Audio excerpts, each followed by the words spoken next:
Sacramento State, voting day is November 8th and abortion access is on the ballot. The Pride Center joined other Sac State organizations in support of Proposition 1 on Friday, October 28th.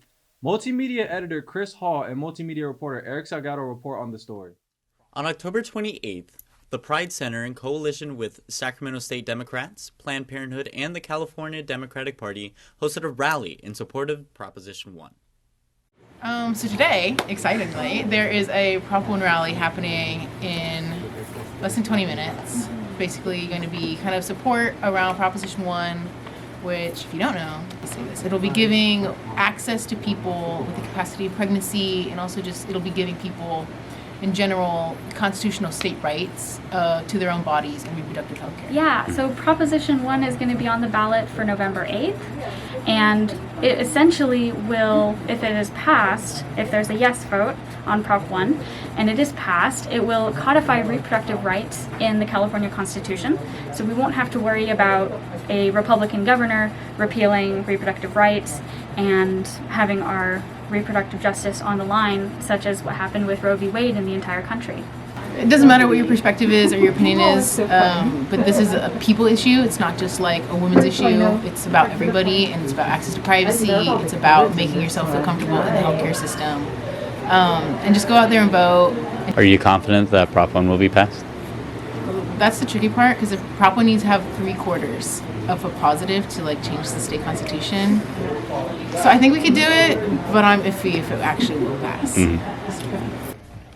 Sherry Yang, a representative attending the Prop 1 rally from the California Democratic Party, is a Sacramento State alumna and a former member of the Sacramento State Democrats. Yang said California Democrats have put on 14 rallies from LA to Chico State to Sacramento State. Yang says she is confident that Proposition 1 will pass. Planned Parenthood's Brandon Richards also attended the rally to show support for Proposition 1. Richards says that abortion access is overwhelmingly supported throughout the nation and that California is overwhelmingly Democrat, making him hopeful that Proposition 1 will pass. Last year, California Governor Gavin Newsom earned 60% support from Californians. But Proposition 1 will need a 75% vote in support in order to pass. This has been Chris Hall and Eric Salgado reporting. Proposition 1 protects access to abortion in this state, but requires 3/4 positive yes vote in order to ratify abortion protections into the California Constitution. If California meets the record-breaking voter turnout from 2018, then the 3/4 required to pass Proposition 1 will be an extremely ambitious task, even for the heavily Democratic state. Multimedia reporters Eric Salgado and Cristina Mendez report the story. Hi Hornets, this is Cristina Mendez with the State Hornet, and we're here to talk to students about the upcoming election. If I do get more information on it, I will be willing to vote. I honestly haven't given much thought into voting because me personally, I haven't seen that much information on how to vote here and who are the people to vote for. But I do feel like if I do have that information, I'll definitely vote. I feel like a lot of students don't really realize that a lot of the decisions are being made for them and they're just plainly just going with it. You know, we have the option to vote and change things, and we really don't. We're not aware of it, so we just let it happen, you know. Knowledge is key, I think. I know there's different ways. If you don't have time, you can watch videos, or I don't know, get to know people. You know, we're a younger generation. We know more, and so I feel like it's our responsibility to kind of go out and do something. So if we all got together, there's a lot of us. I'm sure change could happen. A mistake that people make, I think, is that we assume that our votes don't matter because we're part of a collective. But the truth of the matter is that if I change my vote, it won't change the outcome of the election. But if we do so en masse, that matters significantly. So yes, I think that each of us should vote with our conscience. Earlier this morning we were walking, I think they said Prop 1, I think it was. It was something about abortion. That's the only one I'm kind of more familiar about. If things happen, life happens. So we're in college, and how I said life happens. So if that were to happen to someone, and if they wanted to get an abortion, what if they couldn't anymore? I understand that the ones which are to do with gambling, 25 and 26, I think they are more or less exactly what you would expect from propositions. For the most part, they're much more corporate favoring than human favoring. All of them impact us in some way. And if it's not us, then it's someone we know. So the campus provides some election servicing resources, but I don't see as much as I would like in the way of like voter registration drives and those sorts of participatory aids. I do believe that they're not sending out enough like candidate information and proposition information. I mean, that would make it easier for someone like me or someone else to want to be influenced to vote, you know, or word of mouth. What's it called? You notice that a lot of different types of information spreads a lot quicker. You know, if we can get election information spread just as quick too, or just as wide, that'd be a much better thing for the school. Very strongly, and I feel like everyone should definitely educate themselves before they get out to the polls. I actually just saw some places where you can turn in ballots on campus. One of them was the Welcome Center. This has been Christina Mendez and Eric Salgado reporting. Thanks to Eric and Christina for talking to students about their voting ambitions. Registered voters can go to the Sacramento State polling place located in the Welcome Center. The polling place at the Welcome Center on Election Day is open from 8 a.m. to 5 p.m. CSUS President Robert Nelsen announced his retirement after 8 years in the positions. Visual staffers Alyssa Branham interviewed Nelsen about his retirement. Eric and Christina also asked students how they feel about Nelsen's announcement. What made you want to retire? Was there some events that curated this difficult decision? It is time to have new blood, new ideas and the like. And I've never believed that a president should be in the position more than 8 years because you need to have turnover. You need to have new eyes. When you're a president and you're in a position too long, you become myopic and you don't see everything. Honestly, I'm kind of sad, man. President Nelsen was really cool. What's it called? He always brought that energy.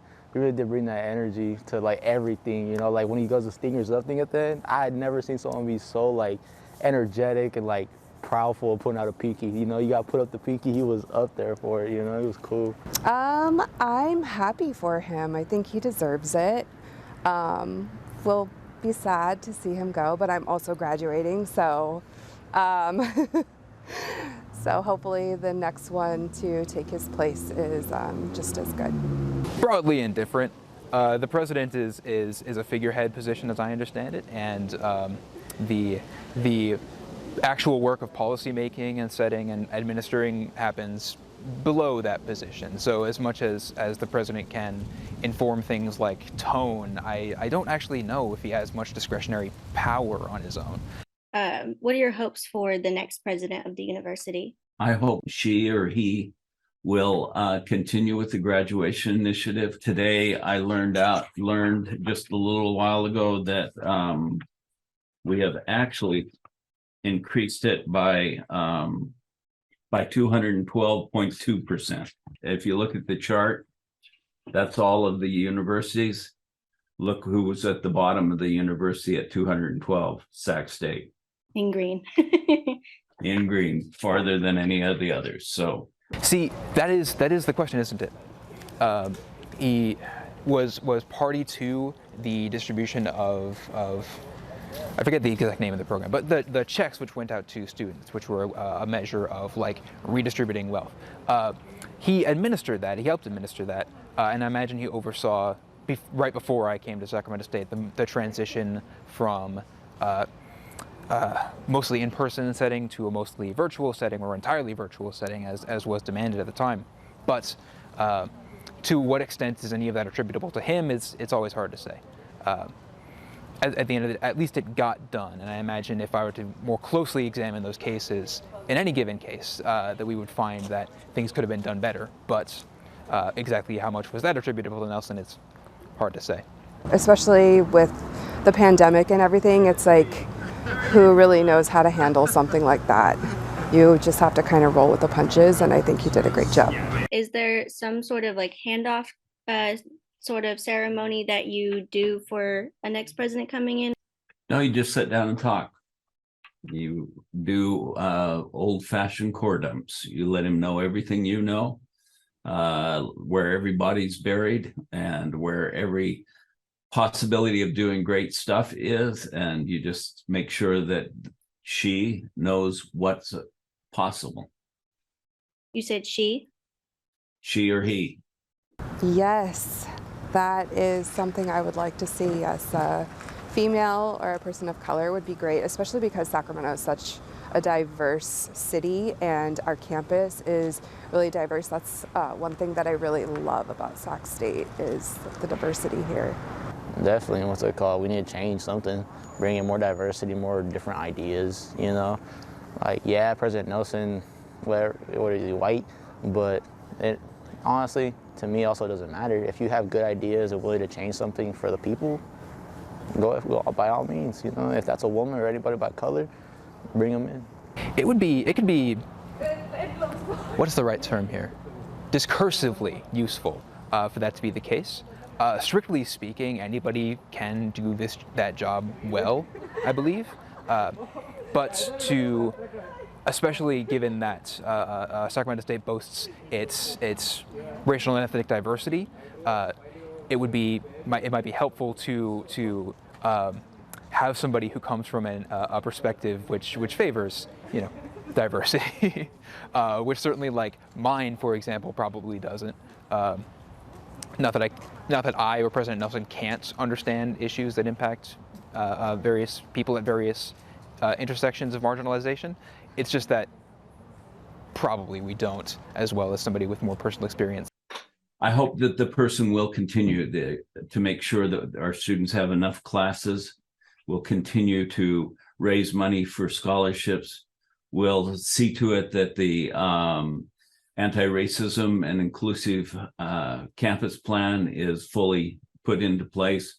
We have already, we're working on 27 goals right now. 20 of them are over halfway through for this year. And let's get those goals. Let's keep moving forward on that.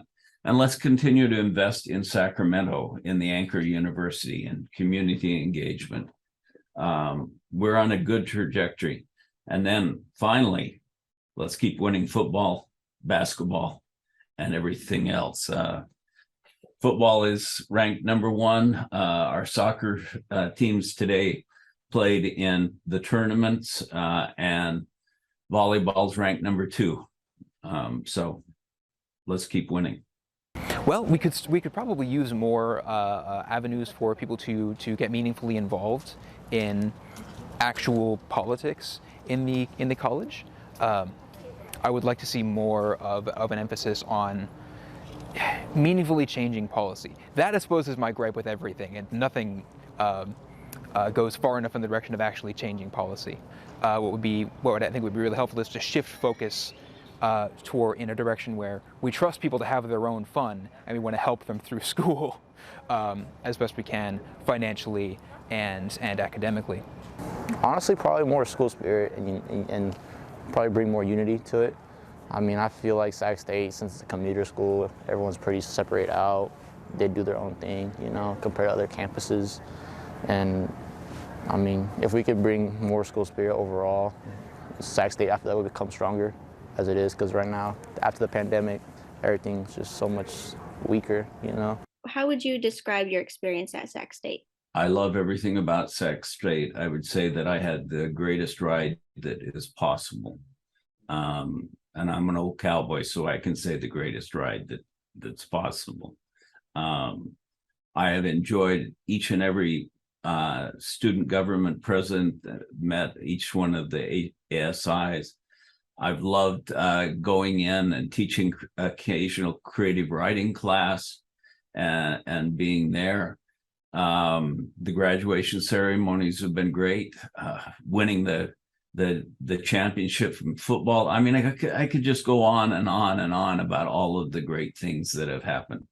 To me, every morning when I come into work, it's a great day, and I feel like I'm at home. There's not a particular memory that sticks out at this moment?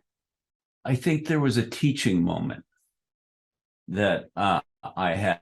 One of the ASI presidents came up to me, Mia Kajenis, and said to me after I'd given a speech where I talked about the university and what how diverse we were, and that we were the 4th most diverse university west of the Mississippi.